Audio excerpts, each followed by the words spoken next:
ஐயோ கல்லு உடைஞ்சிருக்கு. இதை வச்சு இந்த தோசை கிட்ட இருந்து எஸ்கேப் ஆயிடலாம். ஆமா இப்பதான் வீட்டுக்கு வந்தேன். என்னம்மா டிஃபனு? இட்லி, ஆ பூரி, ஆ சப்பாத்தி, ஓ உப்மா. ஏய் எல்லாம் சொன்னியே, வாயில இருந்து தோசைன்னு மட்டும் வர மாட்டேங்குது. தோசை கல்லு உடைஞ்சிருச்சுமா.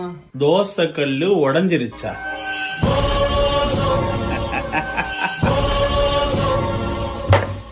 இந்த மாதிரி நீ சொல்லுவேன்னு தெரியும்.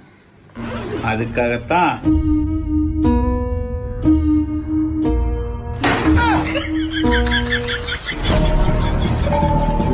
கேஸ்ட் அயர்ன் தோசை கல். தோசை சைக்கோ.